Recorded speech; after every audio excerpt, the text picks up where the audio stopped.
பார்த்துட்ருக்கோம். இந்த சம் பாருங்கள், கம்ப்ளீட் தி சீரீஸ்னு இருக்குது. இப்போது இந்த கொஷின் மார்க் வர இடத்துல என்னென்னு நம்ம ஃபைன் பண்ணணும். இதில் நம்ம 2 லாஜிக் அப்ளை பண்ணலாம். இப்போ பாருங்கள், இந்த 2ம் 4ம் 6, அதை 2வால் டிவைட் பண்ணால் 3 வருது.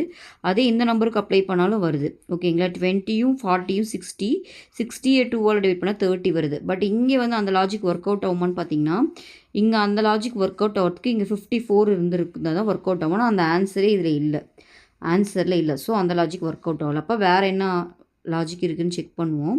இங்கே 20 இருக்குது, இங்கே 2 இருக்குது. ஆனால் நடுவில் 24 வந்திருக்கு. அப்போ என்ன பண்ணியிருப்பாங்கன்னா, இந்த 2வை வந்து ஸ்கொயர் பண்ணியிருக்காங்க. 2 ஸ்கொயர் நம்மளுக்கு தெரியும் 4ன்ட்டு கரெக்டாக. அப்போ 20 + 4 24 வருது. அதே இதுக்கு செகண்டுக்கு அப்ளை பண்ணி பார்ப்போம். 3 ஸ்கொயர் 9, அப்போ 30 + 9 39 வருது. ஸோ அந்த லாஜிக் இங்கே அப்ளை பண்ணோம்னா 4 ஸ்கொயர் 16, அப்போ 40 + 16 வந்து பார்த்திங்கன்னா 56ன்னு வருது. ஸோ இந்த ஆன்சர் இருக்குது டியில். ஸோ இதுதான் இந்த சம்மோட ஆன்சர். ஓகேவா?